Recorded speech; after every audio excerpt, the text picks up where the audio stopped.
Welcome to Relate with Miss Lisa and Ruben. Welcome to our third season with Miss Lisa and Ruben. Alrighty then, let's get into it with Season 3. Wow, we're already in Season 3. Well, Episode 3 of Season 3, we're calling it Man Code. Listen to this relatable, transparent segment of Miss Lisa and Ruben as they lay their hearts on the line without judgment. Hello, love. I just wanted to let you know I was okay. Sounded a little concerned with those yakking dogs. Yeah, I was worried. They always bark like that, and then 5 minutes later, they're trying to put their head in your lap. Well, you were laughing so hysterically. I wasn't sure if you were laughing at what I said. Were they chewing on you and you were just laughing out of because some people laugh when they're nervous or they're scared. Yeah. So none of that was happening. I was laughing at them because that's what they always do. It's like, they're barking like they're about to tear you to pieces. And then as soon as I sit down, they're trying to get in my lap. Some of them do. Well, the ones you with the dogs, I hope they do. Well, Tyann does. So she put them up. They were still barking. Well, I'm just going to continue to pray for you while you're out there Thank you, Lord. dealing with people that... I need prayer. No, I know we all need prayer. But I'm just going to add a special blessing onto yours. Special blessing. Your cause. Well, I'm guessing you're seeing the remnants of how people handled themselves during COVID. Yeah, and That what it is. it's like when COVID was over, everybody didn't snap back to normal. I guess. Some people stayed in their filth. It's like screaming, "Hey, the war is over," but people are still fighting. Or screaming, "Hey, we're free," but you're still working like slaves. So a lot of people didn't get the message, or they received the message but don't know how to apply it. I guess that must be it. I don't know if that's it or not, but that's the explanation I come up with. That's what I tell myself in order to put them on my prayer list. But thankfully, it's not all of them. But I do have 1 or 2 that it's like, okay, where you going today? So just taking the computer, the stethoscope, and the thermometer. Don't take in anything else.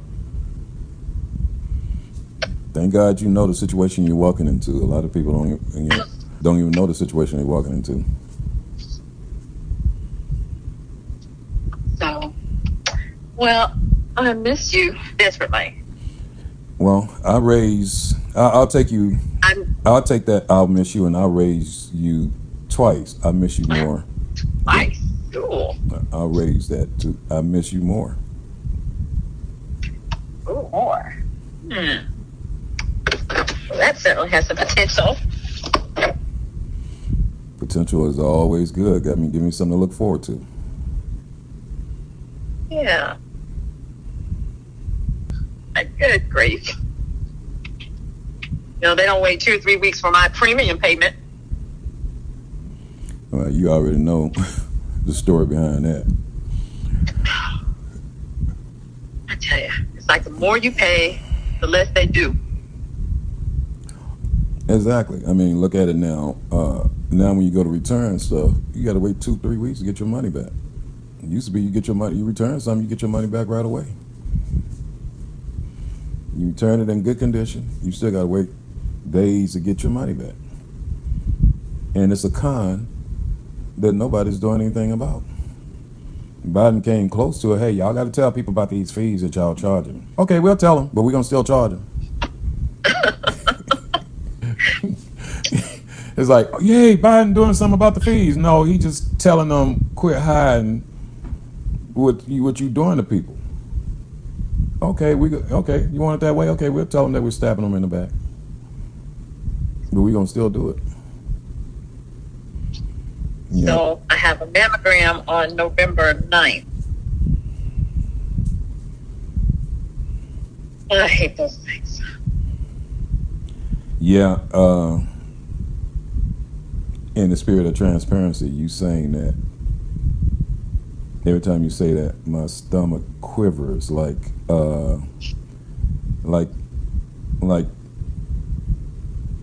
you have upset stomach, like like how it feels when you get finally you begin to realize you got food poisoning. That's what it feels like every time you say that, and it's the traumas. Oh, I'm sorry. Don't baby, don't apologize. You didn't know, but it's the traumas of all the conversations of when my wife used to say I got a mammogram. She used to say, I sure hate those things, and it got to the point even before she was diagnosed, she was so scared going and getting those mammograms so many times that I was taking off work to go with her to comfort her. I was making a fuss. They weren't paying no attention to me when she started making a fuss. All of a sudden, I was in the room, and it was one of those moments like maybe you asked for something too much or something you should have asked for, because I can't get that image out of my mind of what women go through to have mammograms. But I saw how necessary it was. But what I didn't understand, why did she have to keep going back? And then to know this day that I didn't know then, they were misdiagnosing her because it was my physician, my doctor, my PCP that actually found it. All of those mammograms she did with that hospital facility that I will not name, ended with no results. Like she asked him, is it that y'all just didn't want to tell me? Why couldn't y'all tell me this? So that was a whole new battle at the beginning stages of breast cancer. We went 2 years, y'all calling her back for mammograms and saying, oh, it was nothing. And then find out she could have gotten started with treatment 2 years earlier. That probably could have saved her life. So by the time she actually knew and had grown to a significant size, when my doctor found it and told her. So whenever I hear women mention mammograms, I don't know why, I still remember the fear in her eyes and the pain every time she squeezed my hand tighter than I was squeezing hers.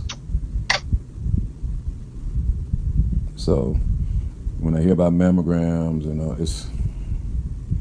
I guess it's something I thought I dealt with. I did deal with it. God blessed me to get through it. It's just still makes me quiver when I hear, even though I know it's a necessary thing.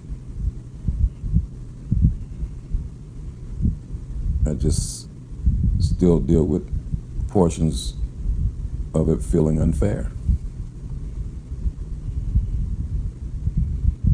So what's really fair?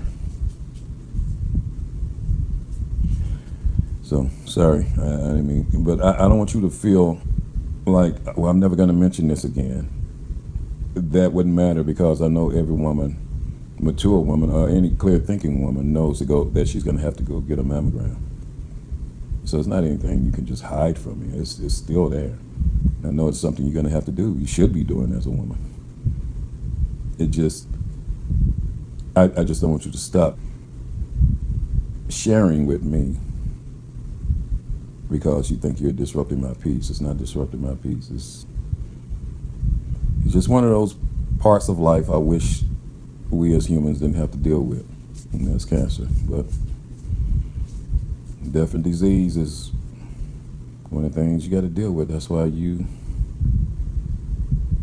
hold on to God's unchanging hands. Yep. Build your hopes on things eternal, and not the superficial. Yes, not the superficial things, not the things that sit before you, but things eternal.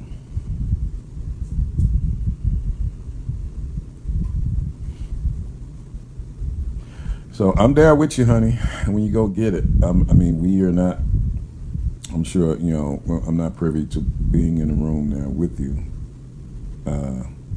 because our relationship is really fresh. But I'm there with you in spirit and in prayer. Oh, thank you. So, holidays are upon us. What are your Thanksgiving plans? Oh my God, that's what sparked the last conversation about the man code. You know, it's like if you were a single man, you didn't think about the only Thanksgiving plans you thought about is spending it with your own family and listening to your family beat you up about why you still single and all of that. You know, why I got a girl, and they try to play matchmaker. I know a girl for you. No, I don't, because they don't know man code. You don't get involved during the holidays. You stay single if you can all the way through Valentine's. So that means don't think about the holidays, don't react. You get in the spirit with it, but you just think about buying for your immediate family if you buy a gift. Or and that one girlfriend, you know, that one girl, every guy got that one girlfriend that, you know, y'all both agree that you'll never cross the line and have sex because you don't want, the friendship is more valuable than the sex would be. So that's who you buy a gift for, that girlfriend that tell you what girl you should look for. That's the only woman you buy gifts for besides family. But so you don't. But when you're actually in a loving relationship and free to actually let your mind wonder, okay, what am I thinking about? What should we be thinking about for Thanksgiving, for Christmas Eve, and Christmas, and then you can think about it in romantic ways. I can see us the first week of the Christmas holiday season, first week in December, cuddling in front of a fireplace if it's cold outside, scantily clad, with a hot beverage, and just have an evening. That's what that's what I